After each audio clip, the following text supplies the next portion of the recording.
the second component project of the Nicer Caves program, we have Floristic assessment of cave and karst area in CALABARZON. To give us an update and the status of the project, may I call on Miss Julian Ramos, University Research Associate. Good afternoon, everyone. Ayan. Kita niyo po ba ako? Clear ba? Good afternoon, everyone. I am Julian Nicole Ramos, University Research Associate of Project 2, Floristic Assessment of Cave and Karst Area in CALABARZON. Allow me to share my screen with you. Again, good afternoon, everyone. I am Julian Ramos. And this afternoon, I am going to present the updates of Project 2 for the past 2 years. And before I will start, I will share with you the importance of cave and karst flora assessment. First is for the species endemism. It is important to assess the geographical distribution of plant species, and it is essential in defining the biodiversity value of an area, which typically measured in terms of species richness and the number of endemic and threatened species present. Another importance of assessment is the assessment of conservation status.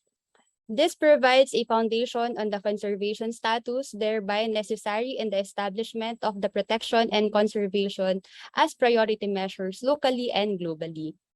And also, it is important because of the discovery of new species. Since karst have received very little attention in terms of research, but there are some new species found in the karst area. Examples of which are Ridsdalea philippinensis and Strongylodon gonzalensi, Hadsal, Alejado, and Kahano. And lastly, it provides baseline information. It is important to assess the effect of the program and to compare what happens before and after the program has been implemented.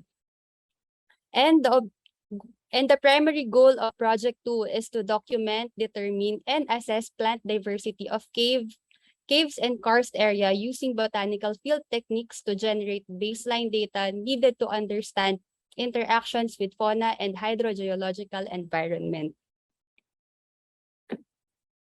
And just a map of the 5 sites po in CALABARZON. There are 5 sites in CALABARZON. One is the Cathedral Cave in Cavinti, Laguna, Kamantigi Cave in Batangas, Lobo, Batangas, Sungwan Cave in Tayabas, Quezon, the Pamitinan Cave in Pamitinan, Rodriguez Rizal, the Cabag Cave in Maragondon, Cavite. And 3 of which 5 sites were assessed. There are 2 sampling season, the wet and dry season, and all 3 caves were assessed during the wet season. And ito po, just a brief background of the caves classification, which was discussed po kanina. So class 1 caves have delicate and fragile geological formation, threatened species, and this allowable activities are limited and also close to ecotourism activities.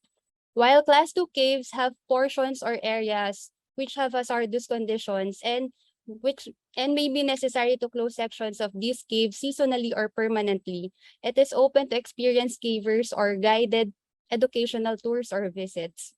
While class 3 caves have no known threatened species and safe to inexperienced visitors, but still need to be accompanied by cave guides. And for the categories po of the species here, first is the least concern. These are the species that has a widespread and abundant population. Near threatened, a species that is likely to qualify for a threatened category in the near future.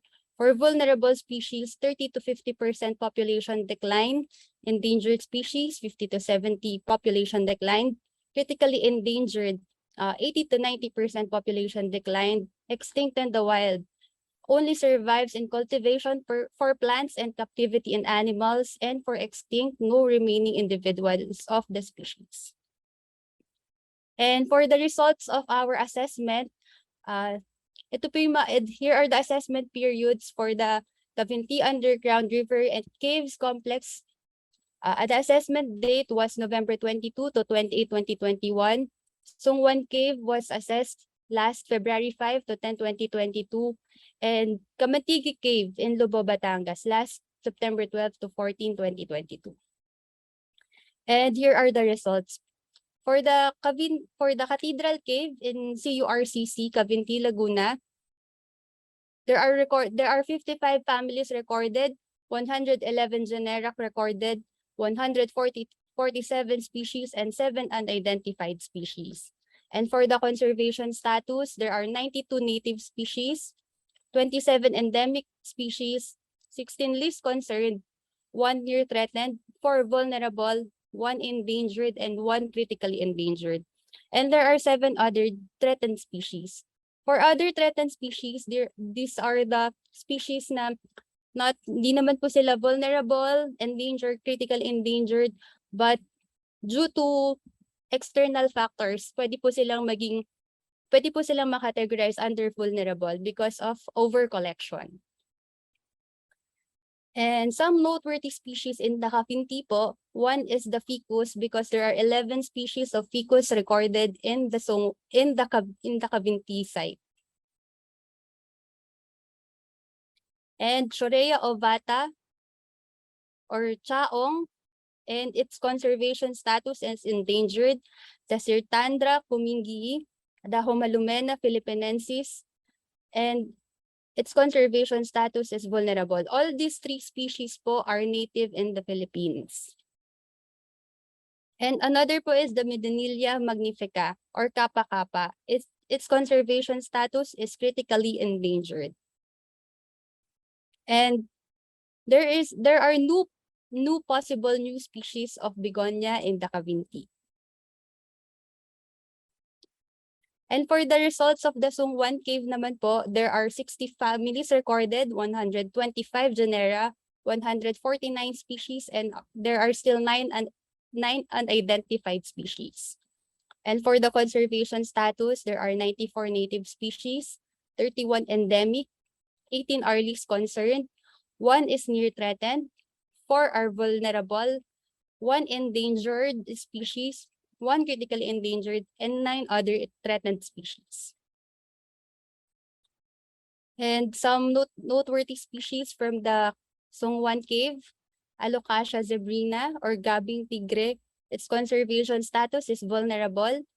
Rhynchoglossum sp, Rhynchoglossum sp po has only 3 species here in the Philippines. Kaya po napasama siya dito sa noteworthy species, and the Matea sancta, which is native here in the Philippines.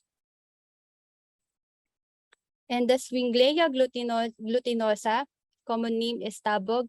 Its conservation status now is critically endangered. And another is the Strongylodon macrobotris or jade vine or tayabak in Tagalog. Its conservation status is endangered. And there is 1 possible species of Alocasia in the Sungwan Cave. And for the Kamantigi Cave, since we have just assessed the area last September 12 to 14, we are still on the process of verifying the identity of the plants observed.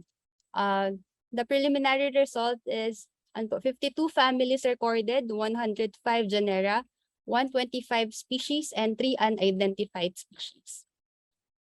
And some pictures of the plants observed in the Kamantigi Cave. And for project 2, our expected outputs, our expected output are coffee table book. This coffee table book will be distributed to LGUs, other government agencies, and field guides for reference and awareness. And also, we plan to have a complete plan checklist that will serve as baseline information.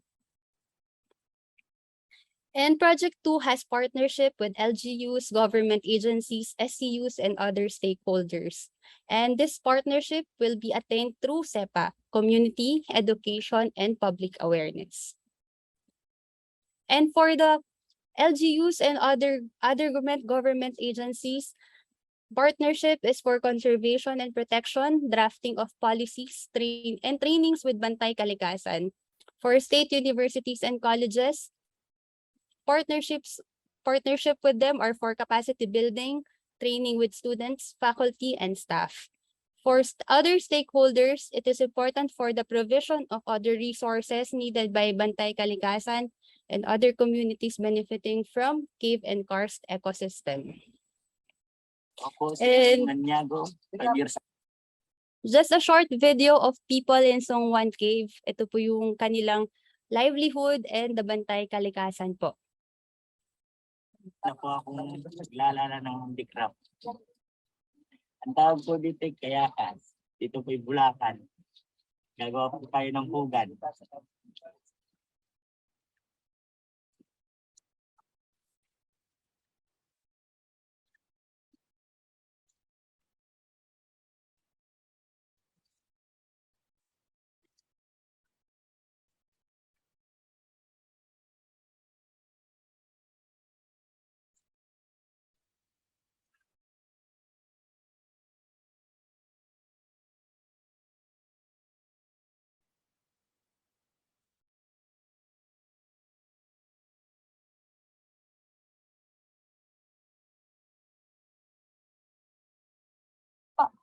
Ako si Robert Sabarola, Bantay Kalikasan, dito sa Songwan.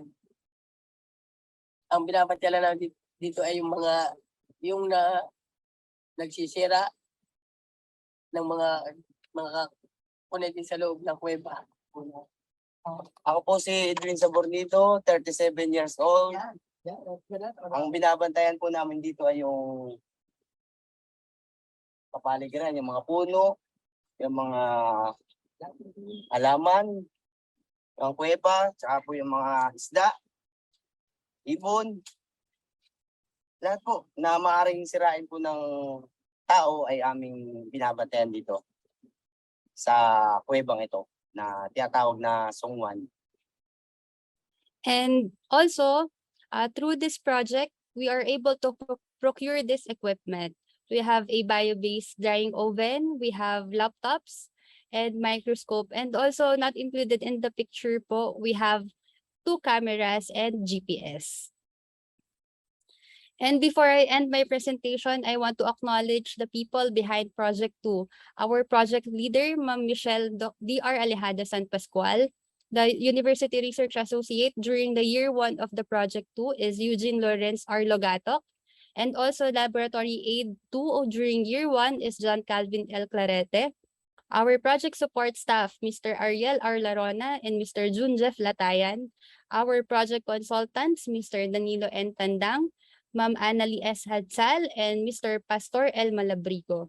And during this year 2, same people but with may onti pong pagbabago. I'm your Research Associate 1, Julian Ramos. Our Laboratory Aid 2, Mr. Winster T. Abasolo. In addition to our team is Ms. Catherine C. Enriquez from the National Museum of the Philippines. And thank you very much for listening. Thank you very much, Julianne and Project 2.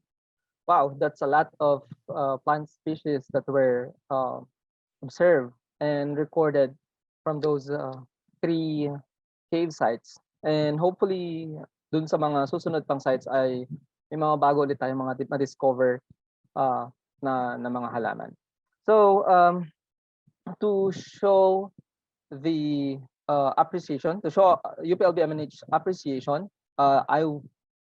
this certificate of appreciation is awarded to Project 2, Floristic Assessment of Cave and Karst Area in CALABARZON, to MDR Alejado San Pascual, ELR Logato, JCL Clarete, JJP Latayan, AR Larona, DN Tandang, AS Hadsal, PL Malabrigo, J Ramos, and other staff that are members, of course, of Project 2 for serving as resource person during the UPLB MNH a special webinar on research and partnerships on caves program. Given this 29th day of September 2022, during the museum's 46th anniversary celebration with the theme Continuing Excellence Through Adversity, Creating Partnerships, Fruitful Research, and Digitized Collections. Signed, MNH Director Marian P. De Leon.